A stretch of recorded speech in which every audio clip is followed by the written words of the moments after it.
probably in the context that we did use this Hawaii power cruise as the example, and Oscar not only was applying his research in machine learning perception, but he was also the chief scientist for that cruise. So a lot of the story that we have here is helping us Oscar. Thanks, Brian.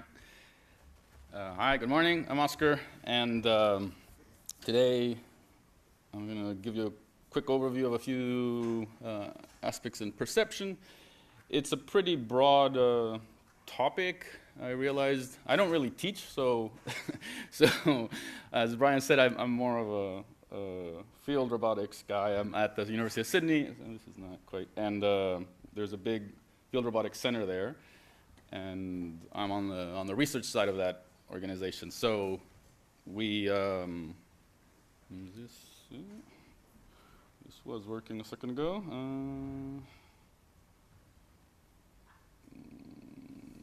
Let's see.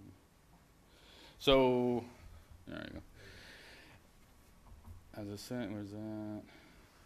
Yeah. So here you see some of the, we as a big lab, we work on mining, agriculture, marine systems. I'm not sure what's going on with this, but let's just keep going.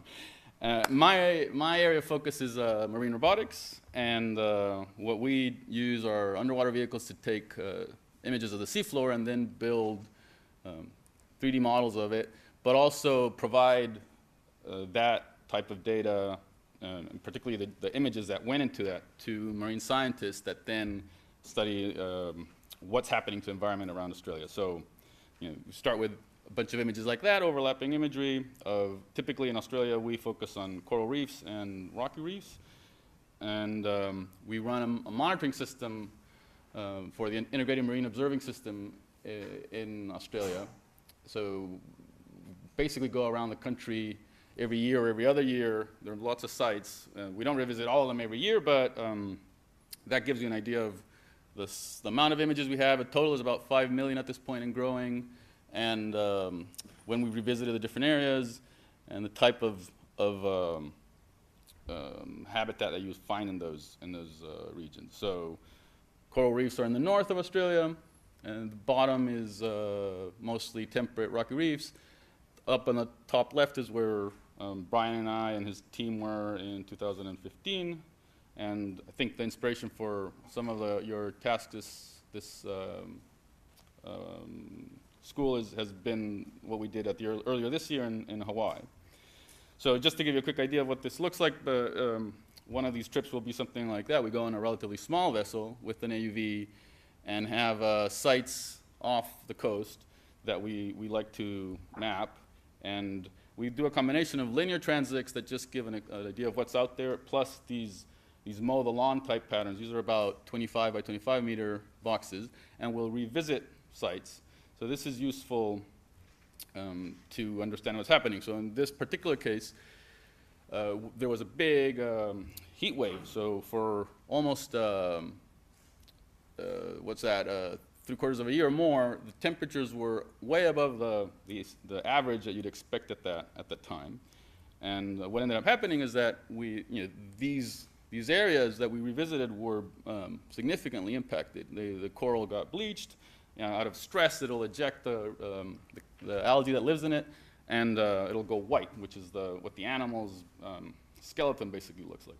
So if you look at how the same area has changed, and then you can see the scale bar there. That's about 20 centimeters on the corner there.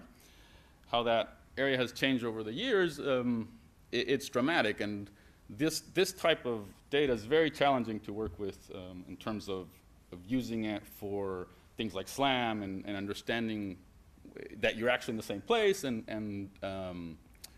then figuring out what has changed in that scene. So in this case, you can see that you had a healthy looking reef in 2010, it bleached significantly in 2011, but not all of it equally, and so then by 2012, the bleached corals had basically died, and the other types had been starting to expand into that region. Right? And given that we have this data and we have 3D representations of it from the visual information, you can start looking at characterizing what the structure was doing and how the relief was changing through time, which it can tell you an ecological story that is of interest to our scientific colleagues. So that's where I'm coming from. My obsession is that area, basically using robotics in the marine environment to serve marine science. But in a broader context, depending on where you're coming from, this is one way of thinking of what vision can do for you in terms of understanding a scene.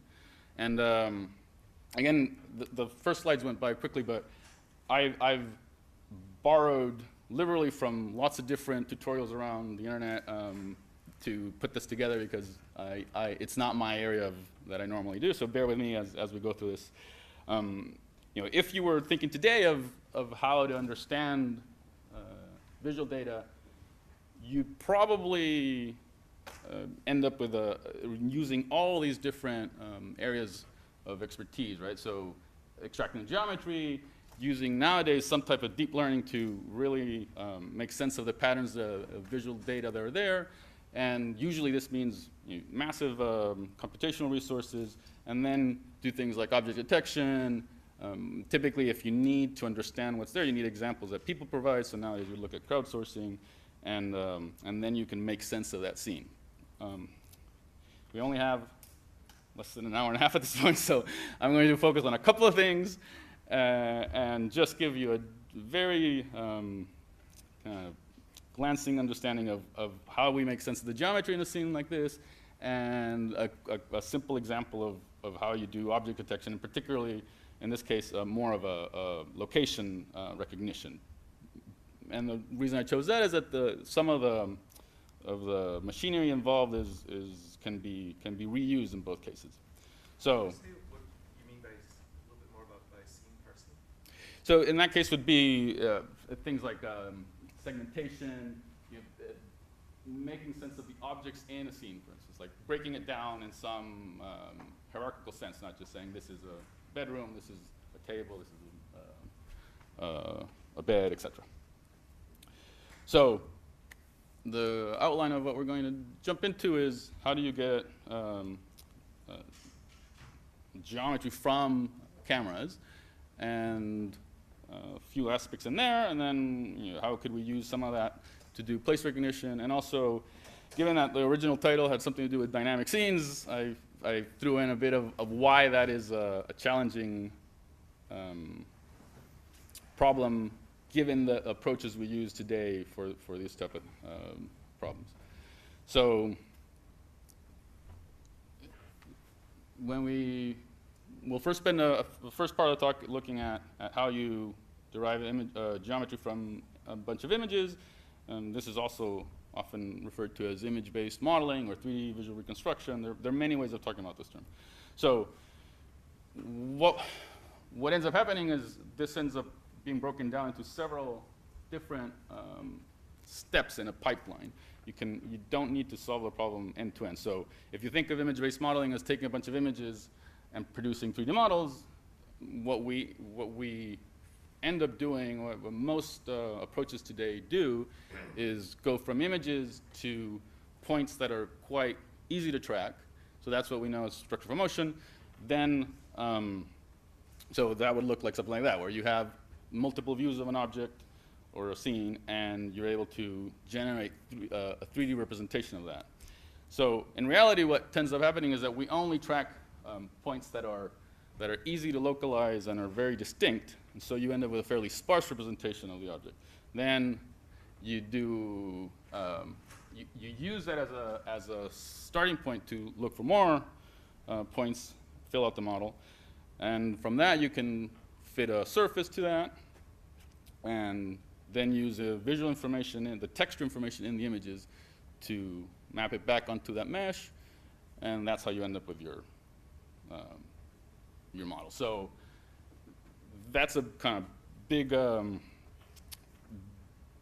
big summary of what we're doing here, and I'll focus particularly on the structure for motion aspect of that problem. So been talking about, when we talk about vision, we usually think about cameras to collect that type of data. So you probably are familiar with something like this, and the key elements to notice here is there is a sensor that's getting light from the scene, but it goes through a few elements, right? So there's a lens that's focusing the light, capturing light, and focusing on that sensor. And there's also an aperture that adjusts how much light is getting to the sensor. And typically in these type of cameras, there'll also be a shutter that is letting light in and out of this camera. So why do we even need a lens? Am I preaching to the choir here? Like, do you guys know a lot about this? Do you want a quick refresher? How many people know about cameras well enough? Hands up. About half, right? We'll try to go quickly through this. So why would you need some type of camera to capture light, right? So if you just did that, what really happens is light bounces off an object, and the rays will be directed in all directions. Like the fact that you can see me and you can see me, the light is actually going in all directions, right? So if you want to make sense of it on a film, you'd get a very blurry image if you just put the film there, because different points of the scene would also all end up in the film. So what do? We put some kind of barrier. So that's what we normally call a pinhole camera, right? So you're reducing the amount of light going through there, but now you're getting the direction of where it's coming from, and that allows you to form an image, which is typically, this is an old setup for a camera would have been something like this, camera obscura. And one of the things that it does, if you'll notice, is that it inverts the image, right? So the image is inverted from the object outside. Now, in practice, we don't use a pinhole camera because it limits the amount of light significantly. So the sensitivity of our sensors isn't good enough to just have a pinhole camera. We like to, and one of the reasons is as you see there, the size of the aperture as it shrinks, you do get a focused camera. I mean, you do get a focused image, but if you keep shrinking even more, you start getting into diffraction problems. So there is a sweet spot there, but it would take a long time typically to generate a decent image if it was just had a single ray coming from each scene point. So we use lenses to capture more light, taking advantage of the fact that you can refract light. So now rays that were going in different directions get focused in the same point in the film.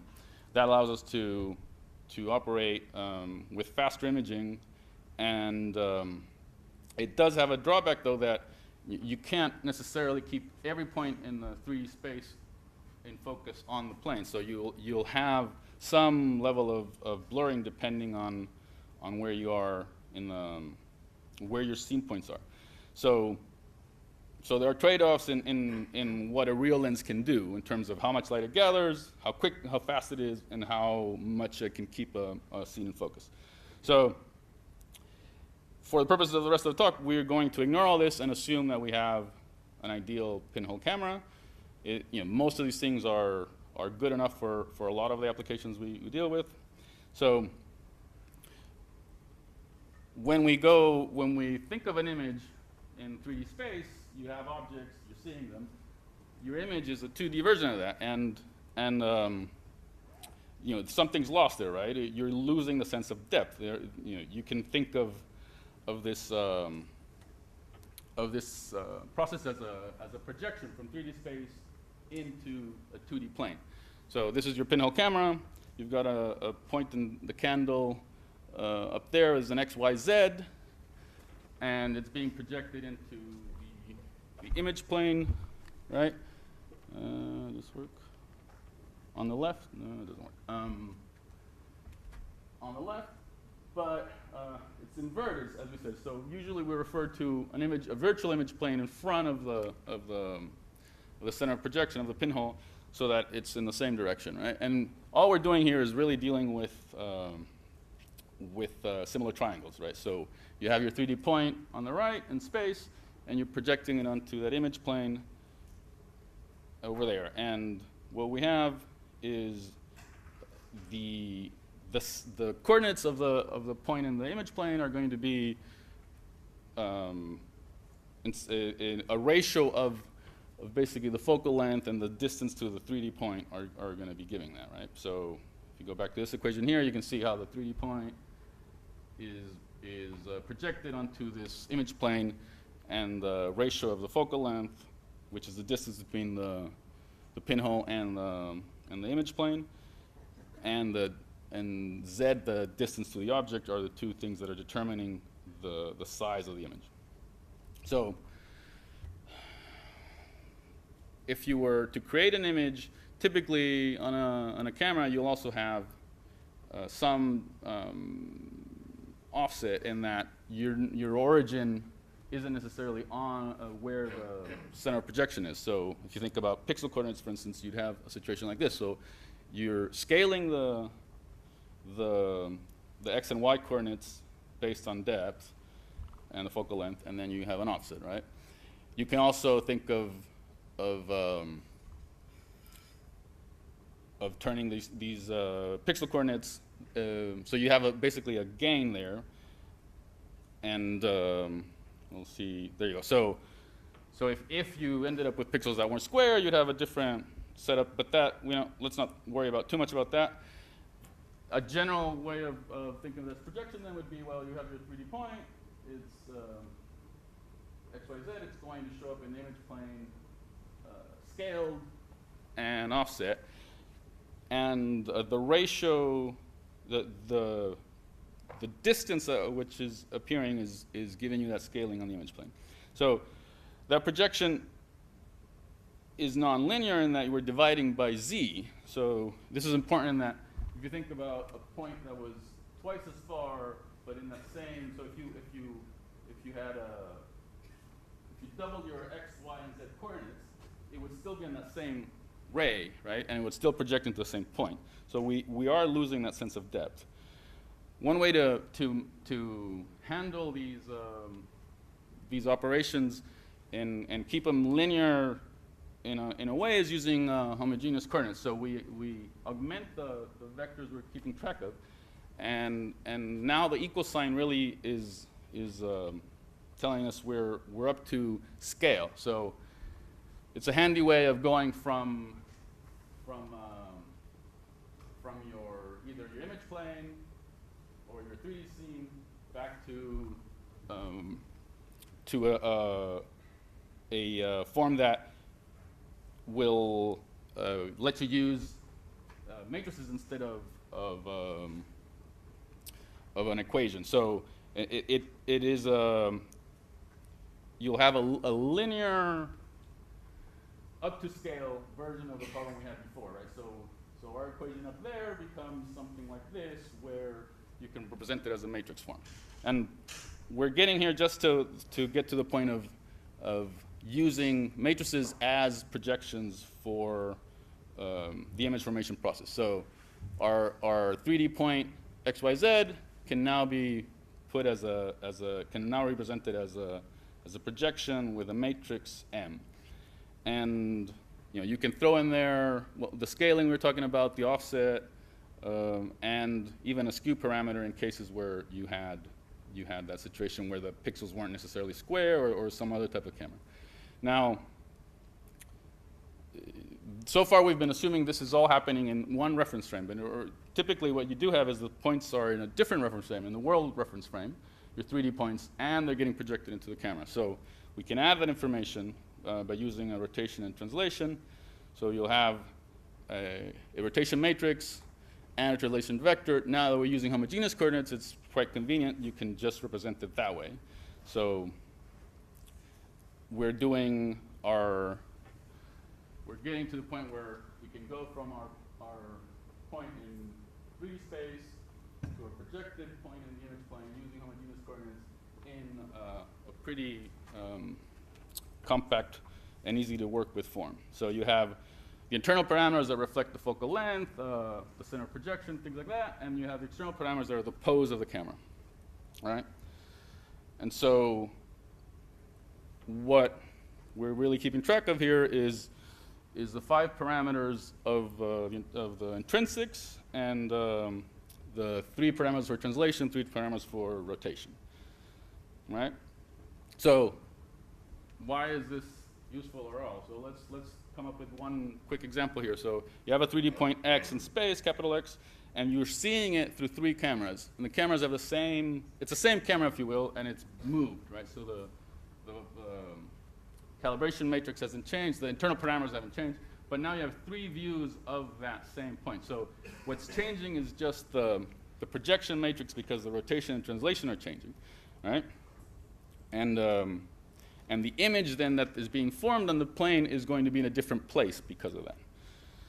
Now, if you had multiple points in the scene, the same thing would be happening, where you'd have images of each of those points in different positions in the image planes based on how the camera is moving. And so now you're thinking of, you can keep track of the points and where they're being seen in the image, which is trying to set up the problem of how do you solve this once you have lots of images and lots of points. But just so you start realizing that there are a connection between points being seen in images, but they're not seen in all images, and there's some sparsity to this problem. So just to, before we leave this, the effect of the focal length, to give you an intuition, is changing that ratio, right? So if your focal length was longer and f grew, the coordinate of the x in the image plane would be larger, right? So longer focal lengths give you a zoomed in version of the image, right? You see your focal length is your field of view is reduced, and you see in more detail a smaller part of what's in front of you, right? Another effect of real lenses is distortion. Once you actually use lenses, you'll have all kinds of effects because they're not an ideal pinhole image, and so the pinhole camera. So these effects need to be accounted for. Again, we're going to assume that we already have taken care of it. Typically, this is done through some modeling this type of distortion and then using a calibration process to take care of it. So for instance, in this case, you could assume that you have the type of distortion you see can be modeled as a radial distortion, have a model for that, and identify those parameters given several images, right? And once you have that type of correction, you can do things like that. There are many other types of cameras that have a much larger field of view, that use a combination of lenses and mirrors. We're not going to go there on this quick talk, but just bear in mind that depending on what you're doing, sometimes the camera to consider is one that isn't your traditional pinhole-like setup. All right, so as I was mentioning, sorry, we're here. So camera calibration is an important issue. We're not going to go into it, just to give you a quick sense of what's going on. You have 3D points that are being projected into an image, and you don't know what that camera matrix looks like. But if you know the structure and you know the corresponding points in the images, you can potentially solve for the pose of the camera and the intrinsics, right? So typically this is done with some known object. So you know that the geometry of it, in this case, that they're planes and that they're at right angles. And you can then back out what's missing, which is the camera poses from that type of data. Nowadays, most people will use something like this, where you just have one plane that you move around, and as long as the correspondence between the scene points and the checkerboard is established properly, you can back out the position of the camera, the position of the board, and things like the focal length, the distortion parameters, and all that. Right, so that was a very quick view of what one camera does. And now we're going to move into two. Now, why would you need it to move into two? If as we mentioned before, you have this, you're seeing already the world as images and you work fine. Even if you have one eye, you kind of can make sense of things, right? In reality, that's not always the case. So you can find many examples of a single image being quite misleading in terms of what's happening there, right? So from one viewpoint, you may think it's in front of a sphere. It turns out that it's not that. And everybody's seen these type of setups where a single image isn't enough to tell you what's going on. And in fact, the bottom right one is probably a very good example of why two images actually helps you figure out why that person looks so small relative to the other person, right? So if we're going to work with two views to make sure that we are recovering the 3D structure of the scene, one of the key elements there is figuring out when you're seeing the same point in the two images or n images, right? So what you're trying to do is identify a point in one image or a region in one image in the other image, and ideally do it in an automatic form. So if you had to do this manually when you're talking about handling many, many images, that becomes a problem.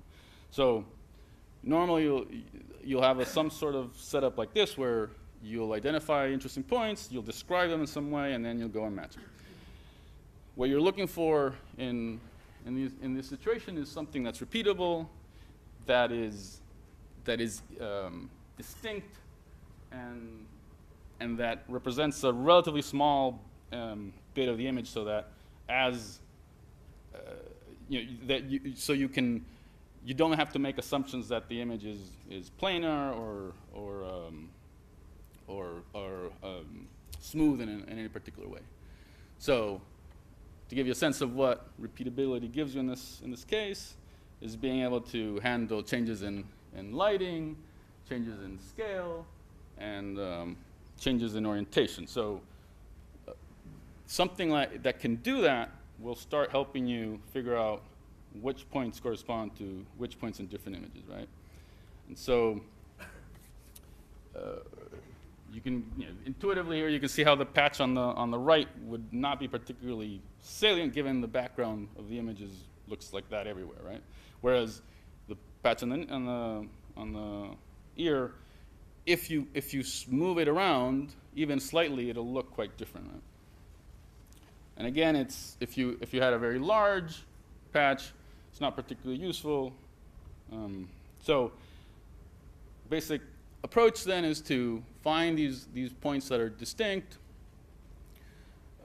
select the region around them, extract them, and pre-process them in a way that you're dealing with some of the lighting problems and things like that, and then describe them in a manner that is more compact, is robust to a lot of these changes we're concerned with, and will likely tell you that you're dealing with the same patch in different images, right?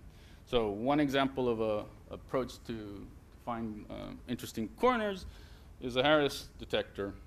And the basic idea is that you're looking at a region and you're moving it around. You're not seeing anything that interesting there. If you were along an edge, you will notice changes if you move left and right, but you won't notice a significant change if you move up and down, right? And if you were at a corner, if you were comparing what's in the patch as you move up and down or left and right, you will notice changes in it, right? So the intuition here is that corner detector is quite useful in this context, right? So one way of the way the Harris corner detector works is it basically looks at gradients at a particular scale in both directions, and then filters them. And looking at it, you can think of it as the shape of the autocorrelation surface that's formed as you just perturb a patch. So if the autocorrelation surface is a mound, has a single peak, that's typically a corner at that scale. If it only was a trough, you'd be looking at or a valley, you'd be looking at an edge, and if it was flat, you'd be looking at an area that's not particularly interesting. So you can detect interesting points that way, and keep just the peaks of those surfaces, right? So this is what processing an image would look like with something like a Harris point detector. You'd get these areas that are of high curvature, and that if you move in any direction, you'll be noticing changes. You can select the peaks of that, and then you'll end up, if you go across both images, you'll see that most of these points actually are very close to where they are in the other image, and there's some robustness to changes in orientation and things like that. So how do you describe one of these patches when you're trying to determine if you have a match or not? The simplest thing is to do is just have a window and do some sort of correlation. But it's not a particularly good setup in that it's not robust to changes in viewpoint, and it tends to be easy to find similar patches elsewhere in the image. So you look at what happens with the correlation window, you slide it around, you'll see some maximum there, which says, oh yeah, that's probably the point I wanted to. But even if you slightly perturb that, the new correlation surface is now much less well-defined, and you're not really going to be sure where you were. So another way of describing an image is to think of a histogram. And a histogram is actually quite a nice key, and quite a nice descriptor, and we'll go back to this later when we're thinking of location recognition. But many images can have the same histogram or very similar histograms and be quite different in their context. So the scale at which you're thinking of a histogram is also important. So one of the best, most used descriptors at this point is the SIFT descriptor, which tries to capture this intuition. And it'll, in its typical implementation, you'll look at multiple scales of an image and determine the appropriate scale using a difference of Gaussian's approach. We're not gonna go into details of that right now, but the idea is you select automatically a scale in a way that is invariant to changes in the scale of the image, and then you compute gradients at that scale in a particular region. You bin them, and then you bin them based on orientation. So you'll have, say, M orientations, and you bin those gradients for each of those, for each of the spatial bins. And there's a weighting in there that's just, goes towards the center primarily. But the idea is that you end up with, so if you have 8 orientations and a 4x4 spatial grid, you'll end up with something that's a vector of 128 elements that is a very good descriptor of what's going on with the visual texture in that region. And it tends to be robust to changes in illumination because you're dealing with gradients, to pose because you're handling orientations through this through the spatial bins and picking a particular direction. The scale is already selected with the original setup, and the histogram also gives you a bit of robustness to small changes. So, as I was saying, because you have a histogram, you can always pick which is going to be your principal axis and rotate everything in that direction. Just go for the maximum of your histogram, right? And you end up with something like this, where you have rotational invariance because of that. You can have images that are quite different and still be able to find the same point in the scene, right? And this early work was used primarily to find objects in a database or from a database in a scene.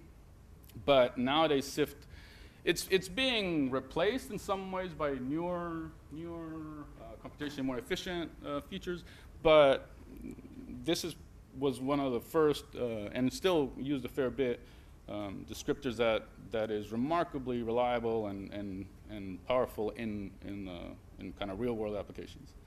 Right? So we have a way of proposing correspondences. What do you do with them, right? So you have 2 views now. I'm gonna go through this. How are we doing for time?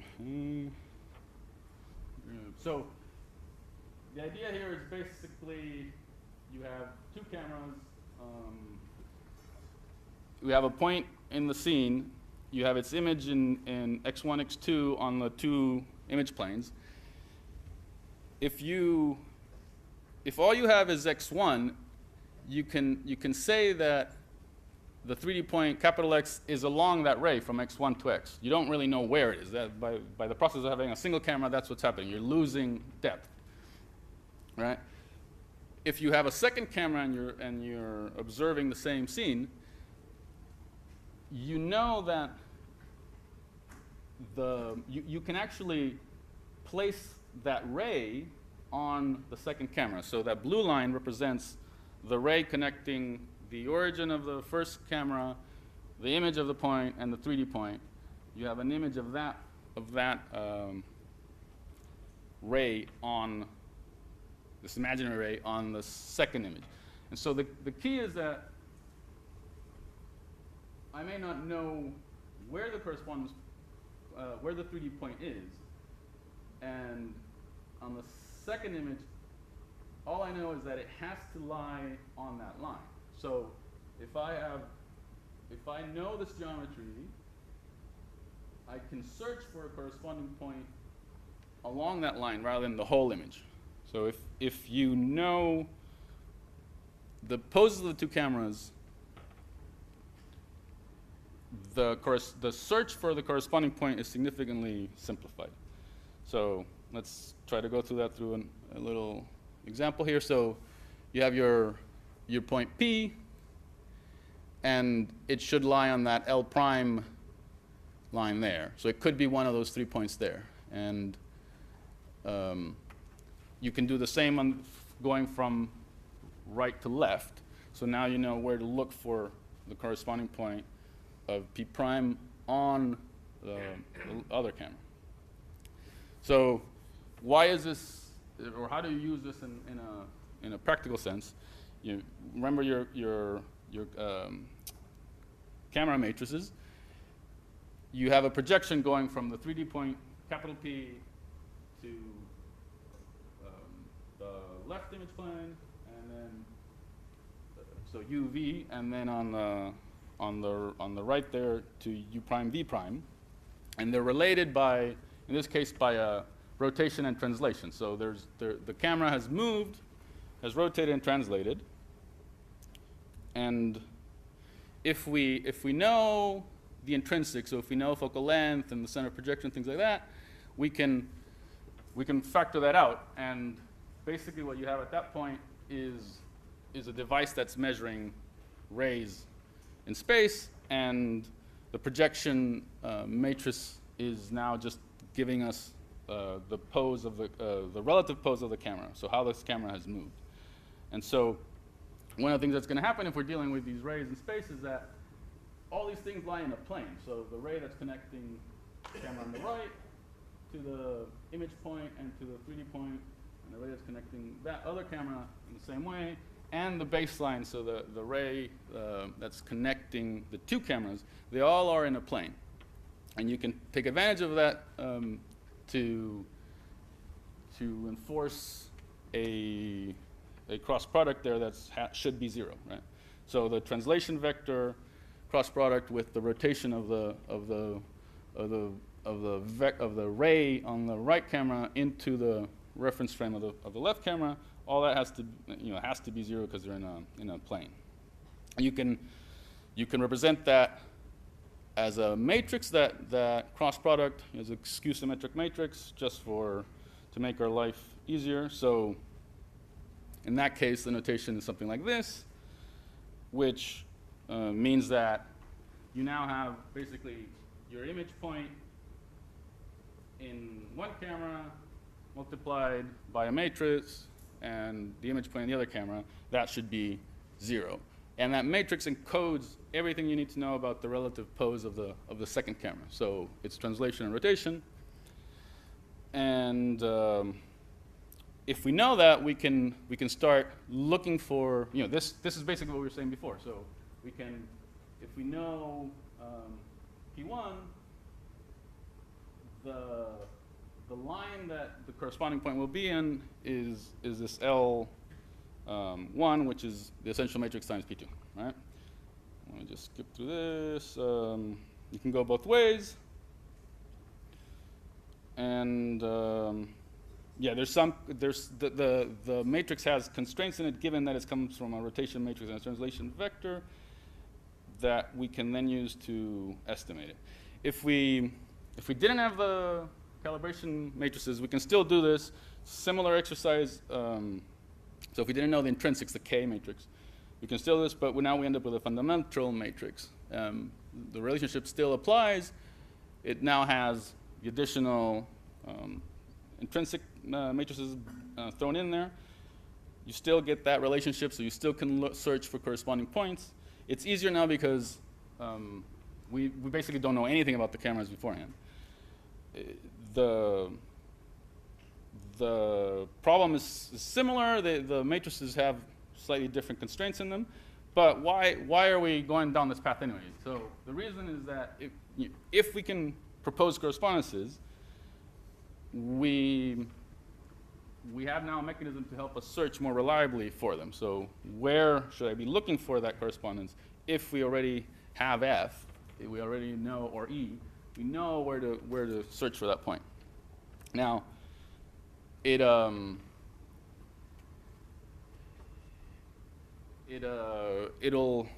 as I was saying, that F tells you, or E tells you everything you need to know about the relative pose of these cameras, assuming that you've dealt with all the non-idealities. And this is a way to break this chicken and egg problem, right? So you have unknown camera poses, unknown 3D points, and correspondences to deal with. So if you can propose correspondences that then can be used to estimate the essential matrix or the fundamental matrix, you can then use that to figure out the poses of these cameras, and once you have the poses of the cameras, you can triangulate to actually recover the 3D points. So I'm going through all this pain to just give you that sense of like, this is actually why we're doing it and how we break this impasse, right? So just to drive that point, if you don't know anything, you start with a bunch of images and you can propose some correspondences, you would be able to estimate the fundamental matrix by doing something like this. So you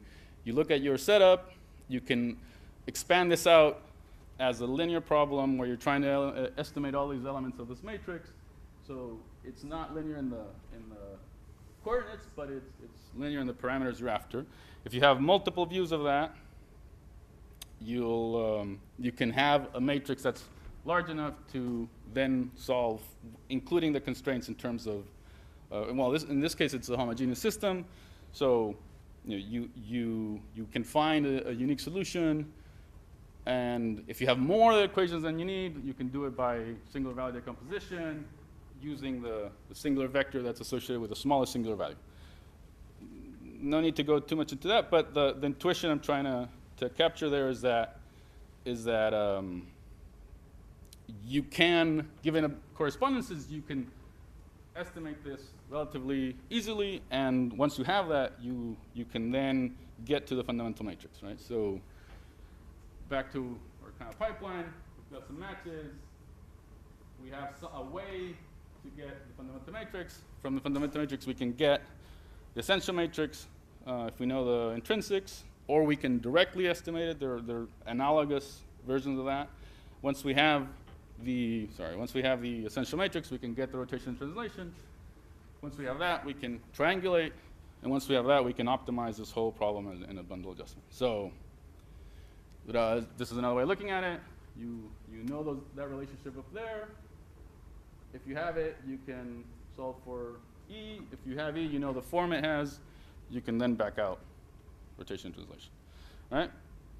So we're basically dealing with a problem of fitting these parameters of these matrices, and it hinges on having good correspondences. So what happens if you don't have good correspondences? Like this is a toy example. Imagine you're asked to fit a line to a set of x, y points, and so the parameters you're identifying are A, B, and D. The typical way of doing it is you're assuming that there's Gaussian noise in that, and you can optimally solve it by least squares. If you don't have if that is not a right assumption, and there, that your data is corrupted by noise that's not Gaussian, for instance, in this case, an outlier, which would be something like a bad correspondence, you can have a very bad, it can have a dramatic effect on the estimation. So there are many robust estimators. A couple of ideas here is one where you downweigh the large errors, right? So you have some way of close to what you'd expect to have. The errors are similar to what the gain is similar to what you'd see in a straight residual, but as the residual gets larger, you reduce the gain you'd expect to see. So based on a family of that form, you can end up with, rather than the squared parabola there, you can shape it in ways that downplay very large errors. And in that case, you'll have a less significant impact of flyers like that. This has all kinds of problems in terms of tuning those parameters, but it's one mechanism that can be built into a lot of these problems that is of relatively low cost when you're doing nonlinear optimizations. Another option is using something with a voting scheme, so random sampling and consensus. Who's familiar with RANZAC? All right, like half of the people, right? So very quickly, the idea here is that you have data that will be corrupted with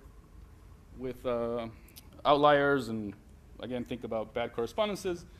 So what we're doing is finding a minimal solution to the problem. So if we were fitting a line here, you can think of counting as given a line, counting within a certain distance which points are close enough to that model to consider them inliers, and everything else is an outlier. So what we do is find the minimal solution to the problem. In this case, for a line, you need 2 points, and you'd randomly be sampling this data set and fitting your model, and then figuring out how many points how many data points are consistent with that particular hypothesis, right? And you just keep track of the counts, and you do this many, many times. So randomly picking 2 points, drawing a line, and then ending up. So in this case, the outliers are 14. You keep doing that many times. In that case, your outliers are 6. And so like that explains most of the data. Let's go with that. And so you can say, these are the inliers. Everything else we will ignore. And even though you've been using a minimal solution, you can now revisit the problem with all the data points that you consider inliers and get a better estimate of what you're after. Right? So you can go back to your estimate of this fundamental matrix, doing the same thing. You have proposed a bunch of corresponding points. You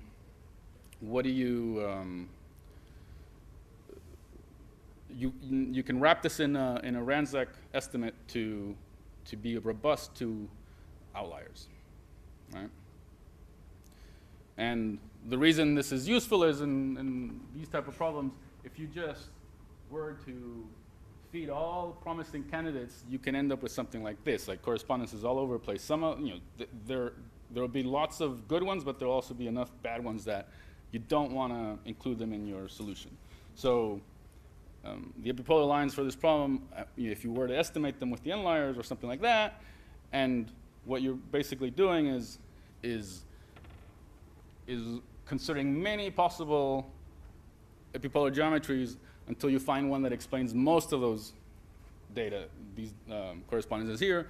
The assumption, again, of this is that you are dealing with a data set that is corrupted, but most of the data is in good shape. And this is used, versions of this is used extensively in computer vision for all kinds of problems. So we have established correspondences. We've made sure that they're reasonable by taking advantage that we can find outliers, filter them out, solve the relative pose problem through either the fundamental matrix or the essential matrix. Now we need to estimate where the points in the scene are, right? So you have multiple views of a point. You know the relative poses between the cameras, so you wish to triangulate. So there are many ways of doing it. One of the common ways is to basically assume that you will project out on the different rays and pick the length of the rays such that it minimizes the distance between the two rays in space, right? And so you'll have some situation like that, and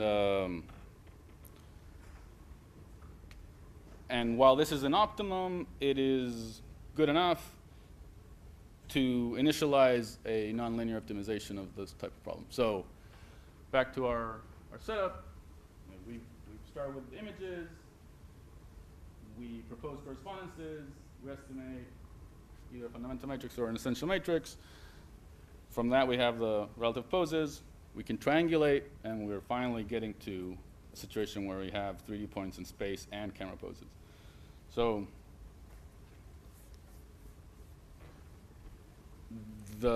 and that's the first step in this process, right? We have these points that are well localized and reliable, and have been filtered out through some robust estimation setup. Now, if you just to drive the point again, the structure comes from estimating the 3D points, given the poses and the correspondences. The motion is, if you already have the scene, how is the camera moving? If you're doing your structure for motion, you're assuming that your camera is moving and you're trying to extract the 3D structure. In general, solving structure and motion is this joint problem, right?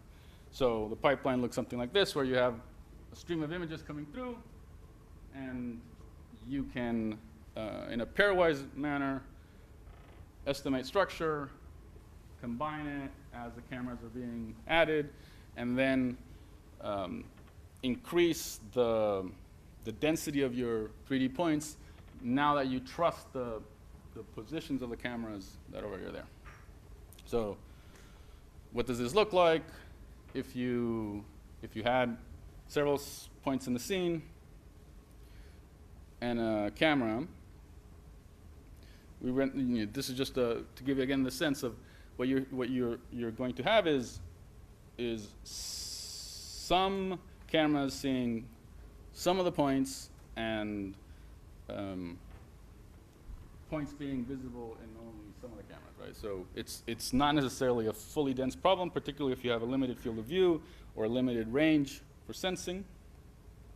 So what you're doing is you have observed scene points in the image planes, and what you're trying to estimate is the camera poses, so these rotations and translations, and the 3D points corresponding to those views that you've seen, right? And so what you'd expect is that a good solution to this problem would, if you think of it as a virtual problem, so if you create your virtual cameras, you take pictures of these virtual 3D points, they would reproject into a virtual image plane. If you compared those virtual image planes to your actual observations, so those images of those points in these virtual image planes, they should be close to your actual observations. And that is intuition of a bundle adjustment problem, and it has echoes to many of these. It's a special case, basically, of the SLAM problem that you were seeing earlier in the week, right? So basically, a good valid solution would have small reprojection errors that can be expressed then as an optimization problem. So you want your virtual reprojection to be similar to your observations of the scene points, right? And so it will, given that you you have your observations and this model, you want to optimally, jointly estimate those parameters. So there's an idea that of optimality, which implies a cost function, which implies an error model. So just to beat this to death here, the error model in this case is that is at the observation is the localization of these image points. So we've extracted image points from the scene. We're assuming that they are localized with some Gaussian noise typically, and there may be some quantization because we're using pixels rather. It's a discrete representation rather than continuous. And so we also assume they're independent, and therefore we can use a maximum likelihood type of scenario, which again looks something like this, where you have J is the index for the number of 3D points that you're observing, and I is the index for the number of cameras. And in this case, we're representing it with a visibility switch, basically, if that point is visible in that image. And the nonlinearity comes in that projection process, right? So that pi there is saying, this 3D point is actually projected into 2D point, and we would solve this with nonlinear solvers. Typically, you set up something like a gradient descent. Advanced versions of that is like the Levenberg-Marquardt algorithm. You'll have to be estimating the Jacobians. This problem has because of that sparsity, you can be solved quite efficiently, and there are ways of taking advantage of that. And so something like Series, the Google solver, is a very good tool, and it's at the core of many of the systems that do visual reconstructions nowadays. So again, you've got your pipeline where you have a 2-view problem. You can incrementally add images, and then you end up with reconstructing the surface, right? So for the incremental step, the assumption is you have 2 views, you've done your magic, figured out the relative pose, given correspondences, triangulated these points. Now you have a new camera, and let's say you have the correspondences with that. One way of estimating the pose in this case is actually taking 3 of those points and focusing on this tetrahedron that's formed there. You can look at the cosine relationship in each of those triangles, but because these legs of the tetrahedron, the blue ones, are shared, you have 3 unknowns, 3 equations. You can solve for the length of those legs, and that will set your pose properly. So what we know, given that we have the images of those points, are the angles in between the points, and because we have the 3D points in space, we know the distances between them, and we can solve for this pyramid. And again, this is an example of how to use a Ransack loop, right? So you have lots of correspondences. We can have a minimal solution, which is just picking 3 points at a time and find which one explains most of the data, and then use that to solve, again, a bundle adjustment problem where you're adding these new parameters to the setup.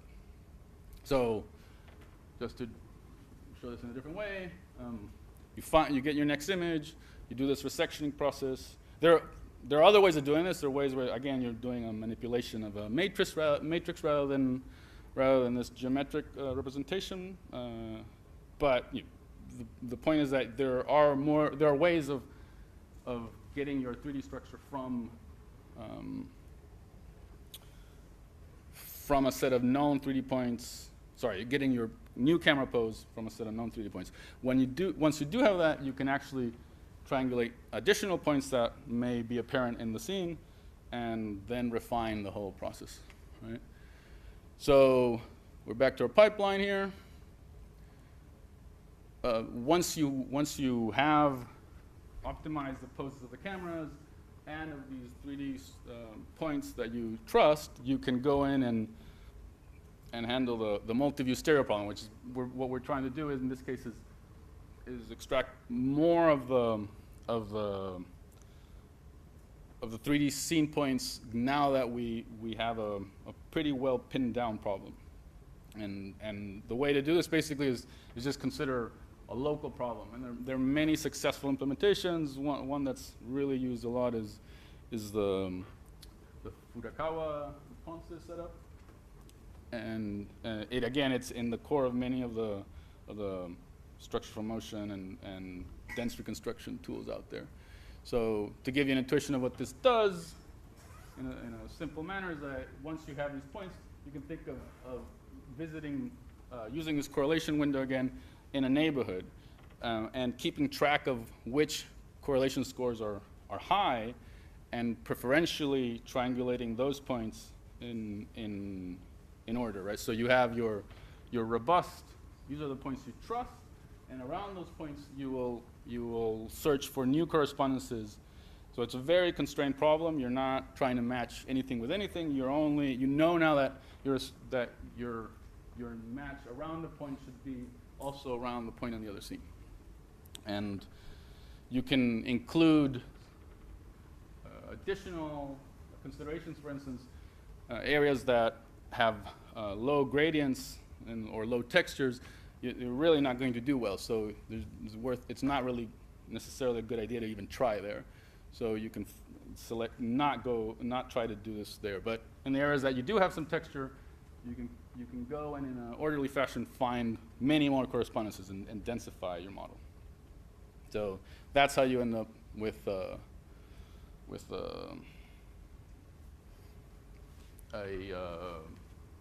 denser multi-view problem. So this is an example of visual SFM running with a few, I think it was 100 and something images, and you can see this process operating where cameras are being added and triangulated. So you're successively establishing correspondences, making sure that you keep the ones that are reliable, estimating the pose, triangulating new scene points, and resecting new cameras, etc. On and on. And so let's see how that goes. Anything interesting?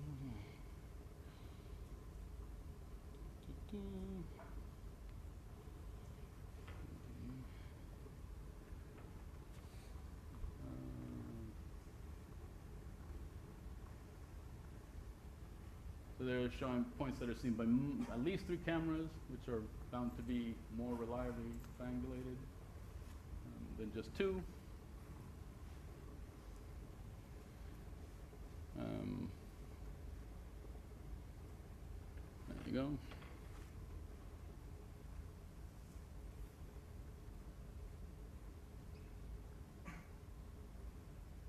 Now this is the dense stereo part, so some multi-view stereo where we've gone in and found additional matches given the initial sparse structure.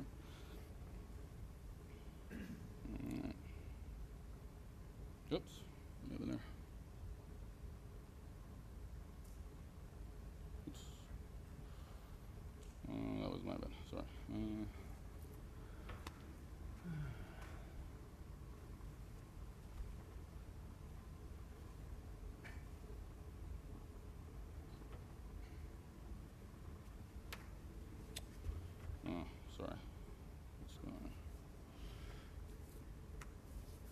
All right, so there are several libraries and tools out there that perform either part or all of the visual reconstruction pipeline. So those are some pointers. Colmap is a fairly recent one that is fairly easy to work with. I think at least Colmap and MV have GitHub repositories, and they're pretty easy to integrate into your projects if you're after something, and they're they're well set up to handle lots of images and operate with GPUs pretty quickly, speed up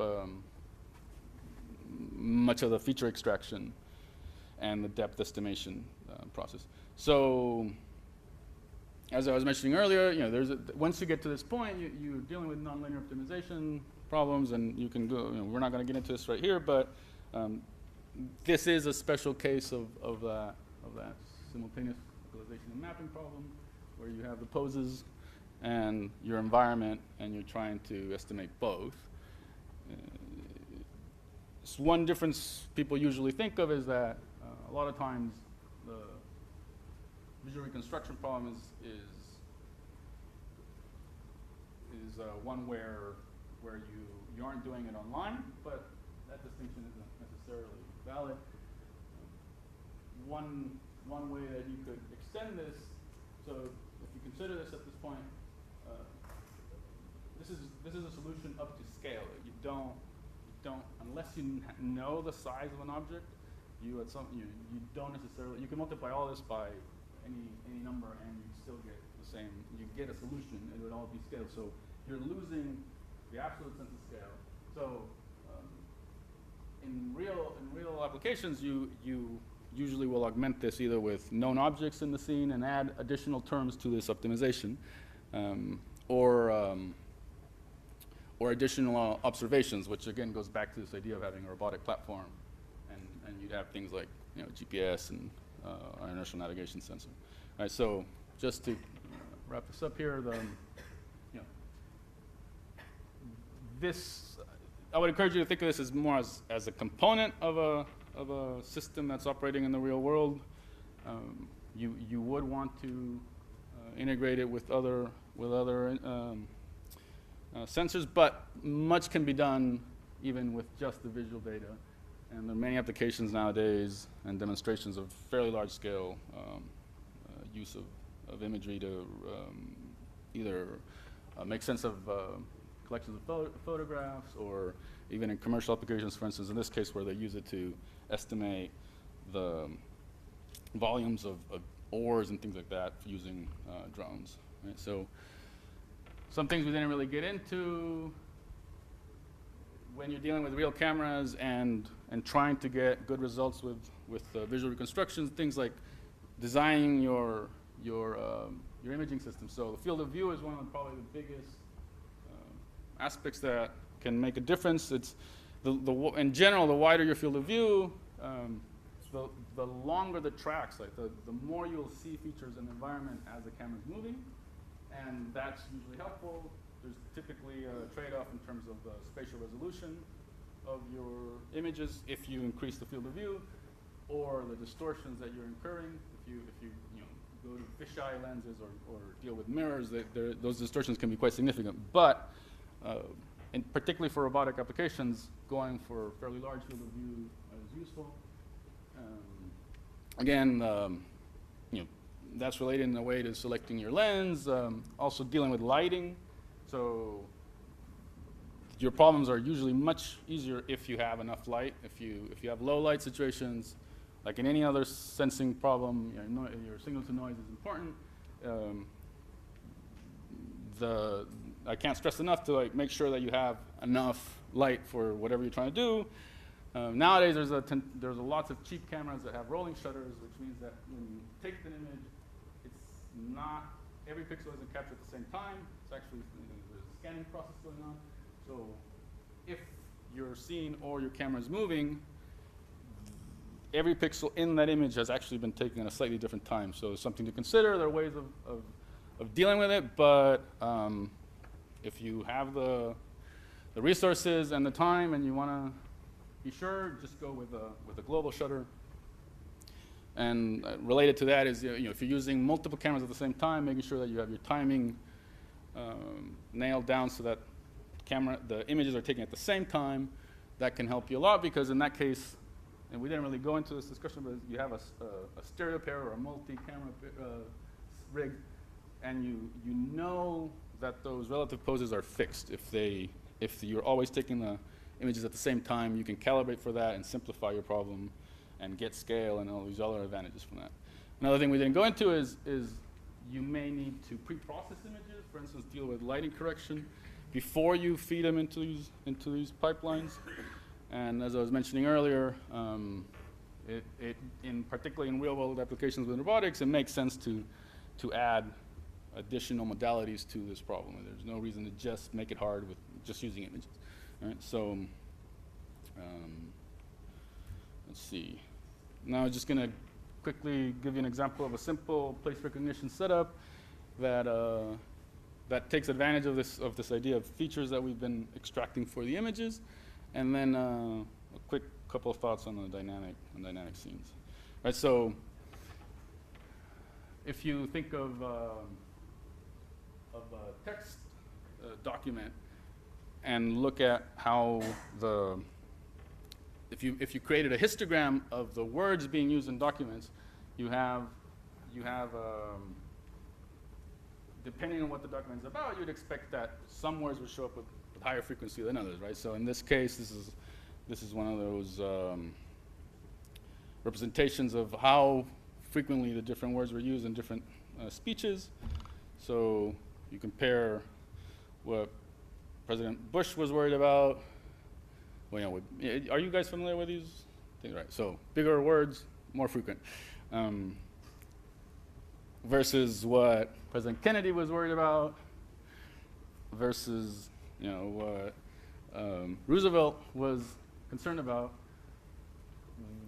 Well, they're all about war apparently, but also you can tell these apart basically if you just looked at the frequency of occurrence of those words, right? I don't think Japanese was even mentioned there.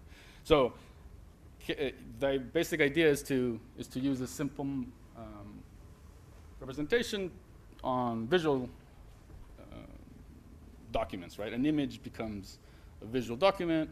You extract visual words, which are basically our features, and then we can represent the image content in basically a histogram of occurrence of these features, right? So this is another, if you had different people, which could be writing a document, if you will, in this case about climate change, the frequency in which they use the different words would change, and that signature of each of those documents or writers would be related, would be that histogram, and you can think of it as a vector that's describing that document. So if you go back to the image setup, right? Now we're thinking of you have an image, and you have distinct, independent words, visual words that describe that image, and you just throw them in a bag. So the advantage of that is that it's an advantage and a disadvantage. So you're losing, to some degree, the spatial context of it, but it makes this representation robust to significant changes in appearance. As long as you're seeing enough of those features, you'd expect the histograms to remain similar to some degree. So as I was saying there, you imagine you have different images, you extract these visual words from them, you create a dictionary of these visual words, and then you represent each of these, or any image on a histogram based on the occurrence of these words, right? So you have extraction of features, finding these words, creating a dictionary, and then representing the images as the main steps in this process. This is repeating that again. So you find your features, you create your dictionary, and then you represent the images. Now, if you had some classifier operating on these, at this point you basically have some sort of vector representation. You can make decisions based on that, and use the standard machinery of either supervised or unsupervised classification for this. So overall, that's how you represent these images. If you were to learn this code book and your representation, you'd be dealing on that side. Once you have that, you could be recognizing new images, taking advantage of that setup. right? So there are many ways of creating these visual words. You can think of it as, just like we were talking about before, with the SIF descriptors, and they could be placed in a grid, and in some ways even oversample image, or using interest detectors, just like what we were doing when we were tracking the geometry, or just thrown randomly at the image. Right? So what this would look like is that you have a collection of images, you extract these features, you describe them, and then in that vector space, you cluster them so that there's going to be some variation in the appearance of features. As we said before, they're not exactly the same, but you'd expect that in the space they clump together, and you can quantize the space so that now you have distinct words associated with that. So there'd be a small distance between the actual feature and the word that we're keeping in the dictionary that represents it. And you'd end up with something like that. And then when you have an image, basically you're keeping track of how often those words are being used to represent that image, right? And so how do you use that? You could then go into some sort of classifier and either deal with supervised classification tasks where you have labels to the places you're interested in or objects you're interested in, or you're just generating these descriptions, and then you're trying to cluster them after the fact to recognize specific places or objects, right? And there are much more sophisticated ways of taking this approach and building models where you're keeping track of segments in the image, and you can have multiple levels of representation and tie this into probabilistic models where your document now isn't just the histogram of frequencies of occurrence. You could add layers to this. So you could say, I have a collection of documents, and there's a group of topics that are covered in this document, and every document is a combination of topics, right? So you're now estimating the topics that occur in this collection of documents, and the proportion of those topics being present in each document. So you could have a document that's about, gardening and pets, but those would show up as different topics in this collection. So you can start adding layers to this setup, and providing some structure to this, but not necessarily knowing beforehand what that structure is going to be. And so here's an example of this applied to some underwater imagery. So you have a bunch of images we collect in the surveys, we extract their features, we create our descriptors, we quantize that space, and we end up with a signature for each image. And then in this case, we just cluster those signatures and use it on a, this was in a surveys that we did up in the Great Barrier Reef with an AUV. So in this case, this is a bathymetric map. So this is depth, color-coded in depth. And what scientists were interested in this case was to look at relic reefs. So about 100 meters deep, there was, coral reefs are normally down to like 30, 40 meters because they need light to survive. But 10,000 years ago, it was an ice age. There was a lot more ice, and so the ice came from the ocean, so the ocean levels were a lot lower. So about 100 meters deeper than today, that was the level of the ocean. And there was a coral reef, a Great Barrier Reef, back then, right? And so that coral has now died, but you can still see the base of it there. So we did these yellow tracks. The black tracks are what the ship was doing to create the acoustic data that you're seeing here. And if you look at the depth profile as the vehicle went from shallow, so there's depth, in that case, 65 meters down to 140 meters.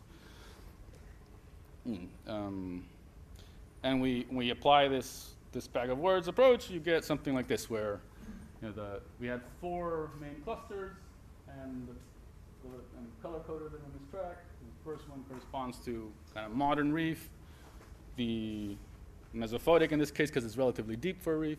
Then there's an area that has some rubble. Then there's the old, so this red area is the old reef, the relic reef from the previous ice age. And then you have just smooth sediment on that side there. So looking at it from above and looking at the 3D reconstructions, well, the mosaic here in this case, you can see the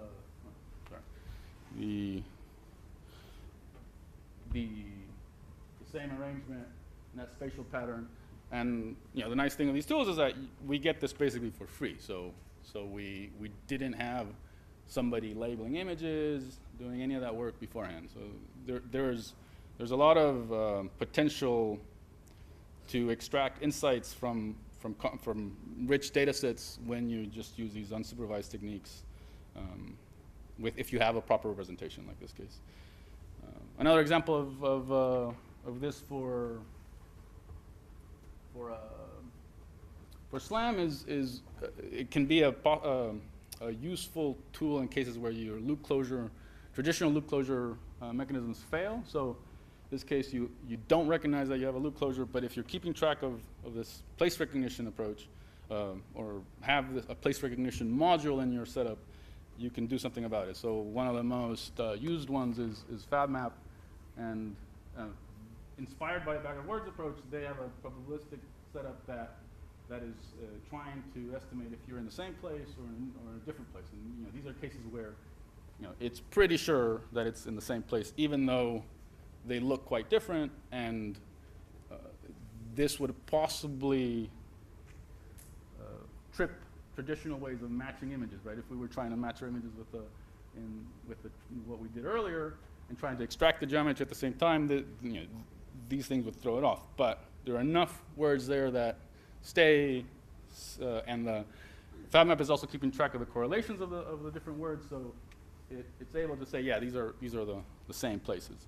Whereas in these cases, the two on the left, it successfully realized that they're not the same place, even though they look very similar, because it has this representation that's also keeping track of how you're moving through space and the correlations of the features. Whereas here it's actually tripped. Like those are two different windows, and yet it's mostly sure that it's the same.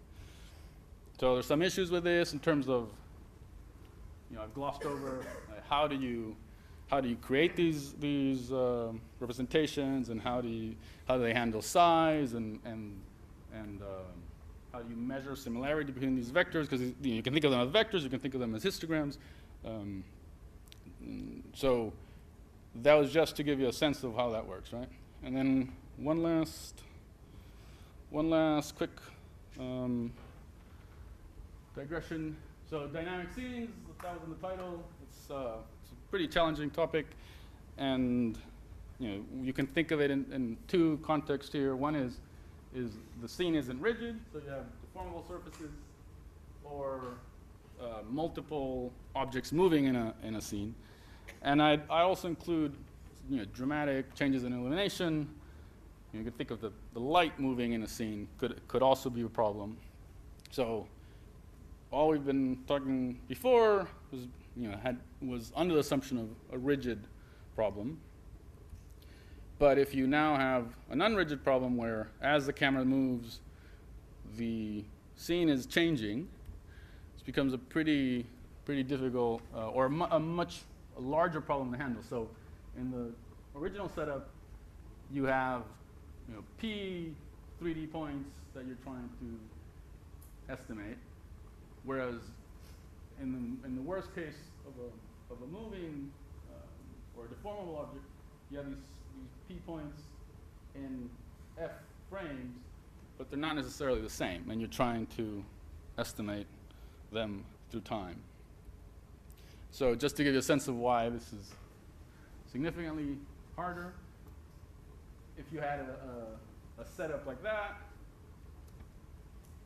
where you end up with several 100,000 observations, and in the traditional setup, you really have a very few, relative to the number of observations, a number of unknowns, whereas as you collect data in a non-rigid scene, you typically end up with more knowns than observations. So you need to add some constraints to this, and, or make some assumptions, basically. And so one way of doing that is, or two ways of doing that in this case, is assuming that the structure lives in some subspace, or the motion or the motion lives in some subspace. It can't do anything from instant to instant, right? Which is intuitively makes some sense, right? You'd expect that points that are close to each other would most of the time stay close to each other, and that things have inertia, and they won't just take off in all kinds of directions quickly, right? So this is an example of what that looks like. So if you had a face that's somebody's changing through time, you could model this as a linear combination of faces, of types of faces, rather than let each point do whatever it wants to at every time, right? So now you're rather than dealing with a single rigid object or every single point being completely independent, you're saying no, it has to live in this linear subspace of a number of faces. And you could then try to identify these parameters. So you significantly reduce the scale of the problem by living in this subspace. And so you can get results like that, where you're tracking somebody who's actually moving and gesticulating, right? Or you could consider a trajectory now, so you have this problem where you can think of this setup as this describing the shape. So for any given frame, all the 3D points you're interested in, and through time, what these points are doing, and you could still have your linear combination of faces, but also consider the motion as a linear combination of types of motion, right? So a constant, a slope, things like that, or you could think of a Fourier expansion, whatever you want to do. Again, the idea is that you significantly reduce the dimensionality of the problem. So another aspect of this was long-term operation. So this is a work Ryan Eustis's group did at University of Michigan, which is quite interesting. So they had a robot moving around North Campus at University of Michigan, and these are images of 3 places, those 3 black dots there, at different times of the year. So you can see there's snow in this column here on the floor, and how do you operate and make sense of this type of data when the appearance changes dramatically, right? And so what they looked at is well, can we rather than use existing features that aren't necessarily robust to this, can we learn features to do that? And so what they did is they went to the best next thing they had, which was web camera data for campus all over the place, and just looked at what happens rather than on a whole year, looked at 24 hours. And so the way they set up their data was found in the webcam data interest points, extracted them through time, and created these tracks where they were sure they were looking at the same thing over periods of minutes to hours. And they used convolutional, some form of neural network to provide a flexible enough setup to learn what this feature descriptor should do, given a peculiar cost function. So the idea was that they would present pairs that they knew were matching in green, or pairs that they knew weren't matching to this setup, and train it so that what you wanted to do is pairs that are matching, you want the Euclidean distance to show up as small, and of the output of the descriptor, and pairs that weren't matching, you want the Euclidean distance to show up as big. So the red line is not then the cost that this optimization is looking like is low. Whereas if the precedent distance is small for pairs that are matching, the cost is low. If it's large, then you want to encourage the system to train away from that.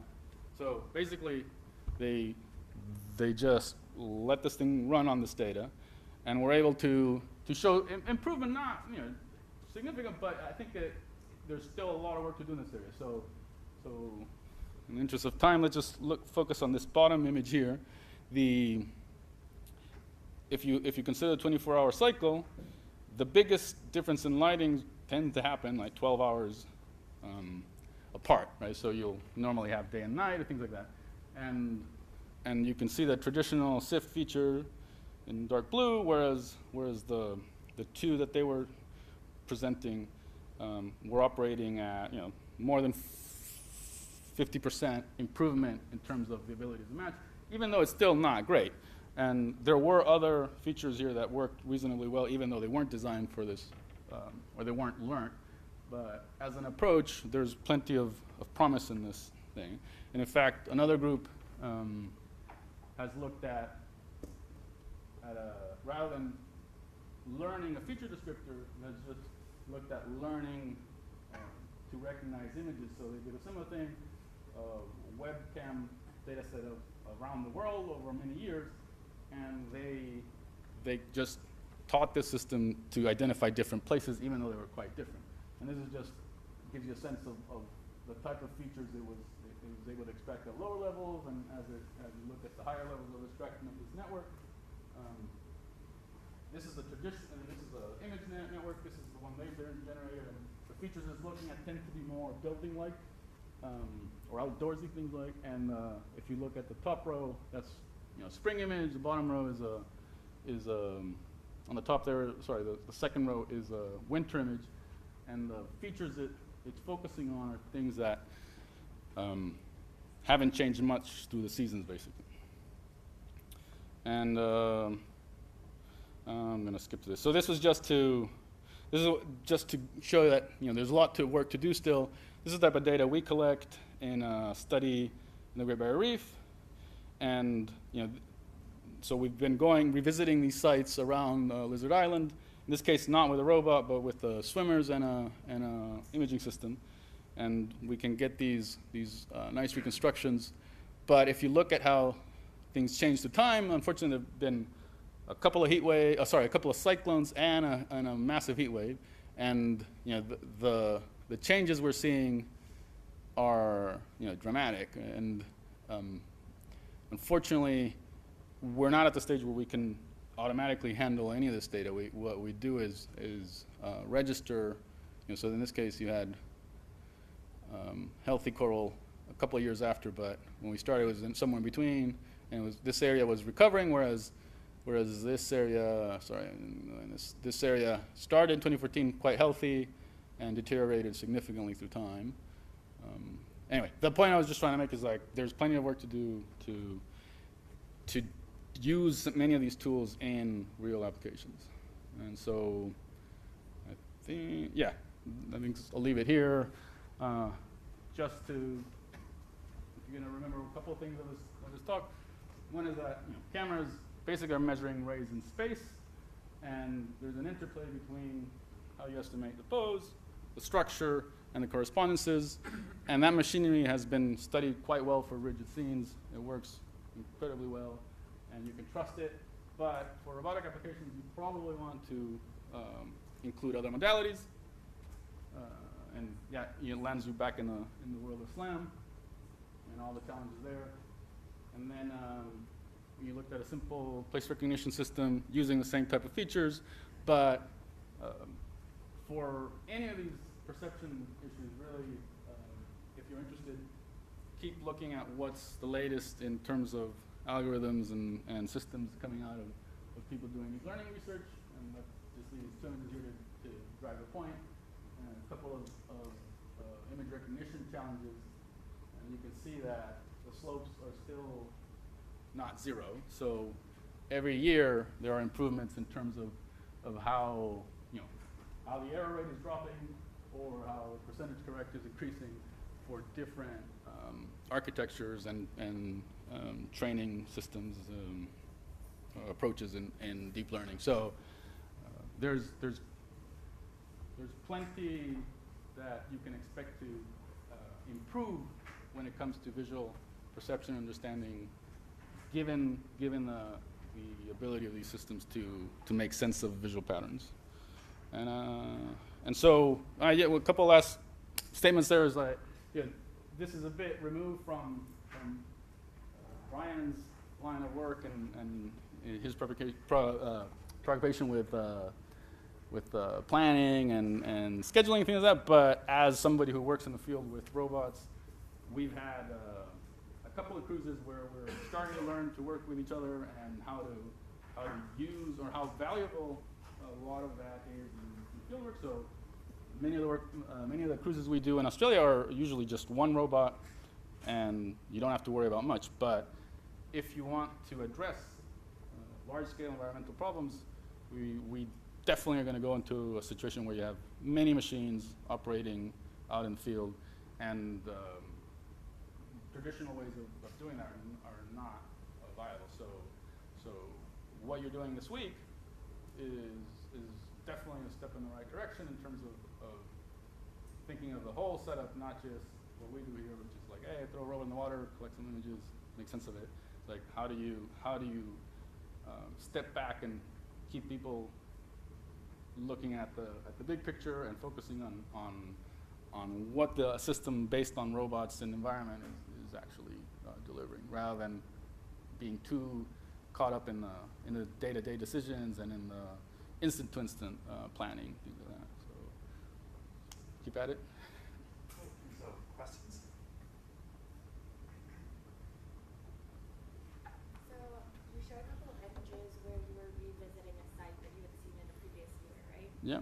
And you mentioned how you don't just use your recognition algorithms to find that location. You also use your other onboard sensors like your GPS and INS.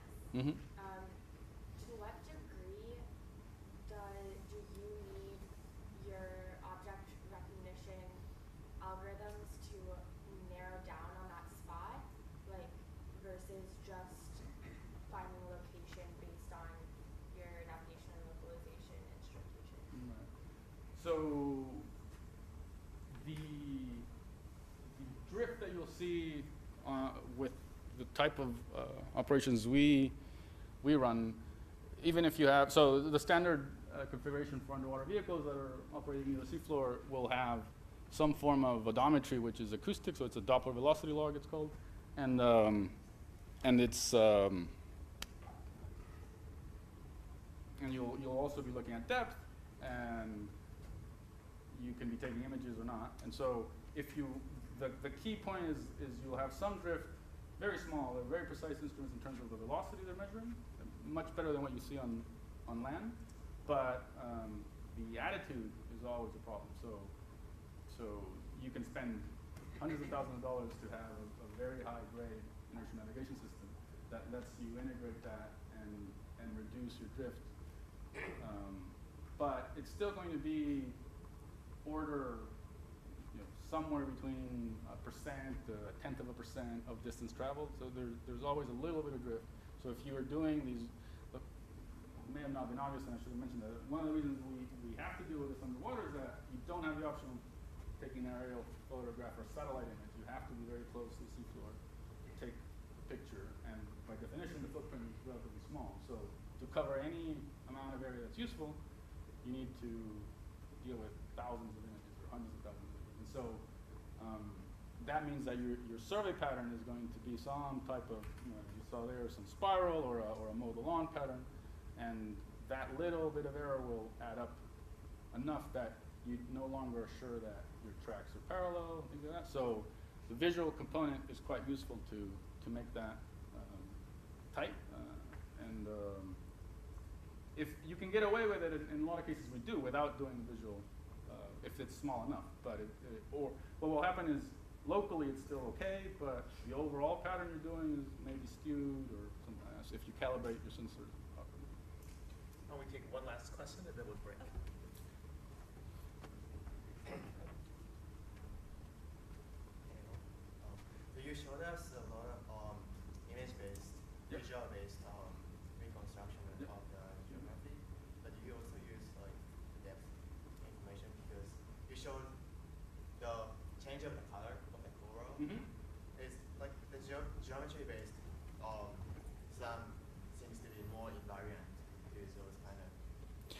Yes, yes, good point. So, are you talking about, so, is this image here? Let's see. Like this? Yeah. So, yeah, and you know, you can look at structure there too.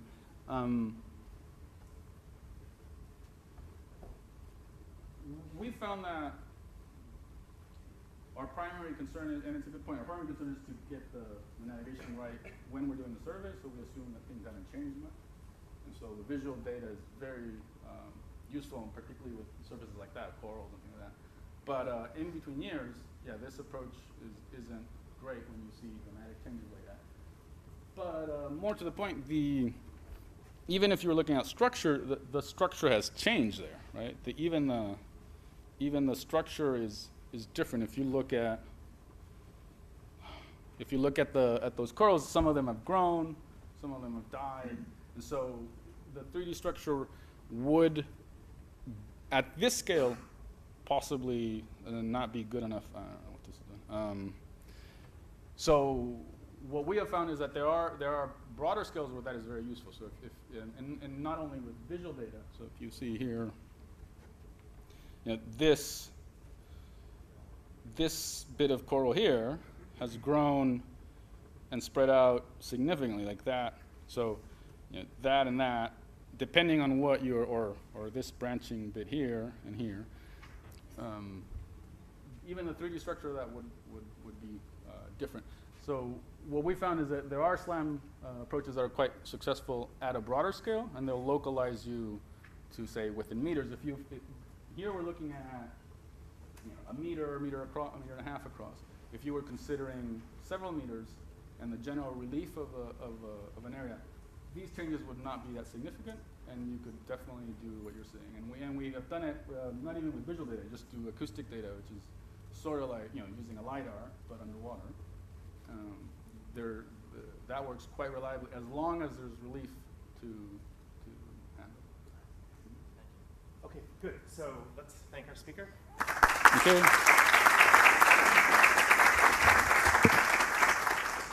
Okay, good. So we'll take a 15-minute break, and we'll be back there at